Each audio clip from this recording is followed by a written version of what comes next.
Hello class, we're continuing in chapter 3. We're in lesson number 4 and we have the Peanuts gang has joined us in algebra and we have here an illustration. Lucy, how much is 6 from 4? 6 from 4, you can't subtract 6 from 4. You can't subtract a bigger number from a smaller number. And then he yells out, you can if you're stupid. Well, actually you don't have to be stupid. You have to be well knowledged in your integers and knowing that you can actually subtract a bigger number from a smaller number. So let's see why and how. Of course, dealing with negatives is what helps us. In arithmetic, most subtraction problems are limited either to subtracting a smaller number from a larger one or subtracting a number from itself.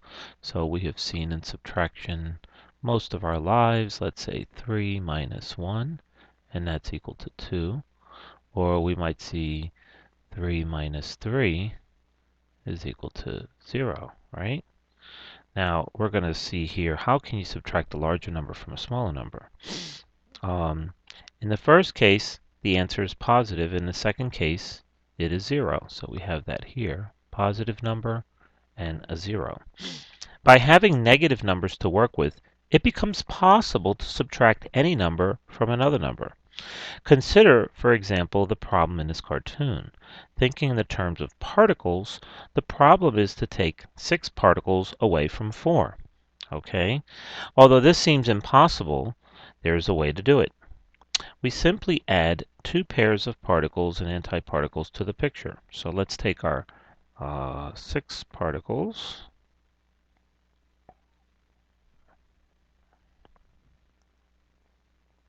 One, 2, 3, 4, 5, and 6. Okay. Now it says here, we simply add 2 pairs of particles and antiparticles to the picture. Now we had over here, I'm sorry, the first set was the 4. Okay.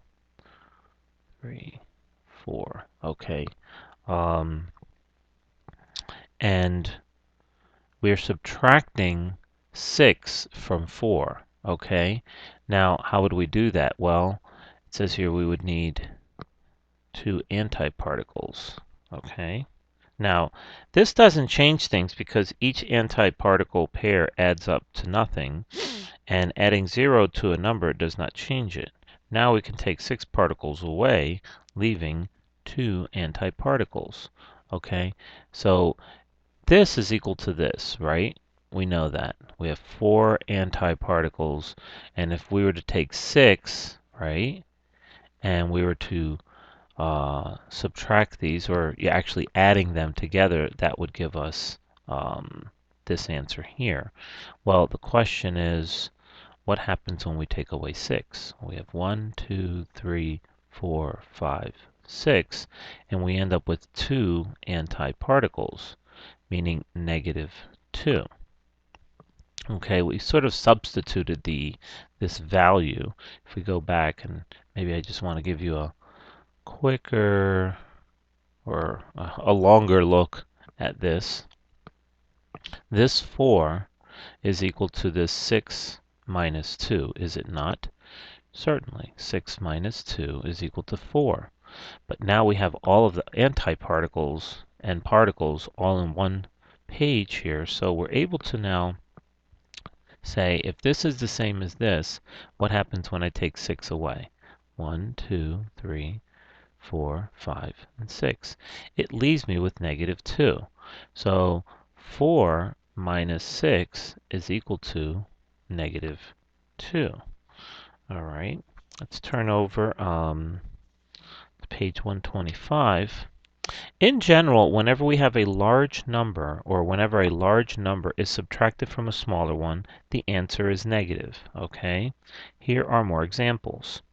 So we have an example 1, subtract negative 1 from negative 7. Okay, well, now we're actually moving into a whole nother direction. This gets a lot more complicated because we're subtracting negatives from negatives. I'd like to start off maybe with something a little bit easier, and then we'll move into that example. Okay, I'm going to put an example up on the board, such as 8 minus 10. Okay, now we use this example here. 8, right? 1, 2, 3, 4, 5, 6. Oh, excuse me. 1, 2, 3, 4, 5, 6, 7, 8. Okay, so we have 8 particles here. Okay, and that would be similar to what we did before. We had 1, 2, 3, 4, 5, 6, 7, 8. And that would be the same as 10 minus 2, would it not? Okay, these are the antiparticles. So here we have 8, then we have 10 minus 2. So this is equal to this illustration below. So if I were to take off 10, 2, 3, 4, 5, 6, 7, 8, 9, 10, what would I be left with? I would be left with negative 2 particles. Okay? So this is a way of looking at math. We're not going to be able to work with these little particles for the rest of our lives. In fact, it's just really there to sort of give you an image of what happens when you're subtracting a big number from a smaller number. Okay? I'm going to just go ahead and remove our little drawing here so we have a little more space. What I want to do is just give you a better picture as to what we're doing here, and something that we're going to learn when we go further down is that we also have 8 minus 10 can also be written as 8 plus negative 10. Okay, and again, I'm using my parentheses here. Remember, we're using our number line. Our number line we use to add and jump around and trying to find the answer. I'm just going to draw a quick number line there. Sorry, it's not straight. But if we started here and we added, well, I should have placed that line over here. Let's say this were 0, okay. And if we were to jump over 8 spaces over to 8, that would be our 8. And then if we were to add a negative, right, we're going to add a negative, so that's negative 8 plus negative 2 right here. Let's just say this is negative 2. So we would jump over from negative 8 to negative 2 because that would be negative 10. We would be adding the positive 8 and adding a negative 10. Now you might say, well, why can I do this? Okay. Well, if we look down below before we do these examples, although every subtraction problem can be solved by drawing an appropriate picture and taking away particles or antiparticles, there's another way to deal with subtraction that is generally easier to use. To every subtraction problem, there corresponds an additional problem that has the same answer. To every subtraction problem, there corresponds an additional or an addition problem that has the same answer. This means that to get the answer to a subtraction problem, we don't have to subtract. We can change the problem to an addition problem and add instead.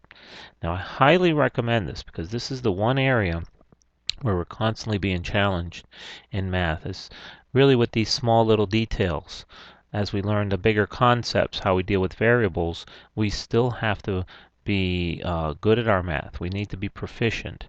So we need to understand how to add and subtract numbers, and when we get to negative numbers and we're adding them or we're subtracting, what's the best course? What's the easiest way to look at these things so we can calculate whether it's in our mind or even on our paper, how can we best calculate the mathematical side to these things? So, or let's call it the arithmetic side. So let's now, the method is based on the principle that subtracting a number gives the same result as adding its opposite. Okay, now we have some examples here. We're at the bottom of page 126. We have, let me go ahead and make some room here again. Get rid of our wonderful drawing. And let's see, we have 4 minus 2. or excuse me, 4 minus 6 is equal to negative 2. We had that down below here. Well, we could have written that as 4 plus, and again, they have their colors and wonderful typing. It's best for us to use parentheses, okay, because we can just say whatever value is in here is being added to this. And we have 4 plus negative 6 is equal to negative 2. And again, you'll start seeing the pattern here that we have two numbers that are being added. We have a positive 4 and we have a negative 6. Whether we look at this in terms of particles or a number line, we do know that we have two numbers that are really going to offset each other. Now, what do I mean by offset? Well, let's just say this way. 4 plus negative 4 is going to give me what? We know that's going to be 0, right? They offset each other. In other words, they cancel each other out. And anytime we add the opposites together, we're always going to get 0. So in your mind, as we went over in a previous exercise, you can look at this as being a series of addition, or the adding of terms. You might say, well, 4 plus negative 6 would be the same as 4 plus negative 4 plus negative 2, because we know when we add these two together, what do we get? Well, we get negative 6. All right? So what we've done is we've factored out, let's just say, to for lack of a better term, we've created two different terms here, and these terms are negative 4 and negative 2, which if we would add together, they would form negative 6. Now we know here that these guys are going to offset each other, right? Positive 4, negative 4. They'll become 0, okay? And so we're left with negative 2, so that's our answer. So this is kind of the way you have to see it. This is the advantage to making this an addition problem, is that we can now clearly create this offset, so to speak, in our own mind. And we know that just looking at 4 plus negative 6, these are fairly simple numbers. We can see, well, negative 6 is really negative 4, negative 2, so the negative 4, they cancel out, and I'm left with negative 2. That's probably the easiest way to approach this, because you're going to be dealing with bigger numbers. You'll be dealing, let's say, with 50, excuse me, I could write that 0 better. So you have 50 plus negative 75. Okay, so there's a bigger number. Are you going to draw particles to that? Are you going to do a number line? Probably not. Best way to look at that is 50 plus negative 50, which I know is already going to be 0, and negative 50 plus negative 25, okay, is going to be negative 75. Okay, we've already been able to prove this, so now I've got these two guys completely offsetting each other to 0 plus negative 25, which gives us the answer of negative 25, right? Okay, so that's really the method which you can approach this to better do it in your head, not rely on a number line, not rely on a particles. You just can't sit there and draw these all day. Let's take a look at the next one that they gave us here, and I guess it was a simpler one, but we have 8 minus negative 3. So we want to turn these, actually this is a little bit different when you look at it, because we're now subtracting a negative. Okay, now this is where math gets very tricky. It's very simple, yet it's very simple to do it wrong, or very easy. Now the question is, what do these things add up to?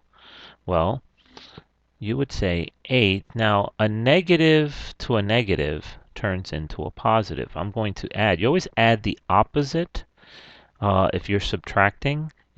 If you're going to take this over here and you're going to turn this into addition, you always change this to the opposite.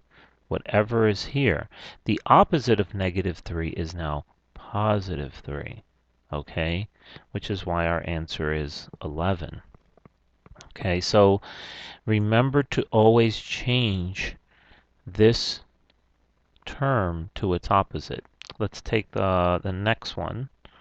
We have negative 7 minus 1.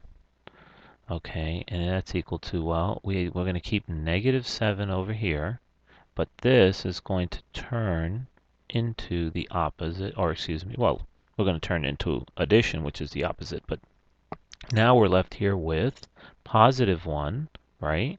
And positive 1 becomes negative 1. And if you're ever going to make a mistake, it's probably here. It's probably going to be when you change this and you don't change this into a negative 1. Now think about what you would be doing. If you had negative 7 minus 1 and you didn't change it, you would be saying, well, is negative 7 minus 1 the same as negative 7 plus 1? No, we know that couldn't possibly be. You can't get the same answer if you're adding 1 or subtracting 1. There'll be two different answers. So you have to pause for a minute until you get used to this, until you can become faster and stronger. You're going to have to give it some thought, and you're definitely going to have to make sure that you're changing to its opposite. Now in this case it was a negative number turning positive. Okay, so we had a negative became positive.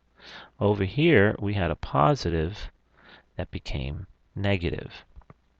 And again, we flipped the subtraction into addition. So that's what you really have to pay close attention to.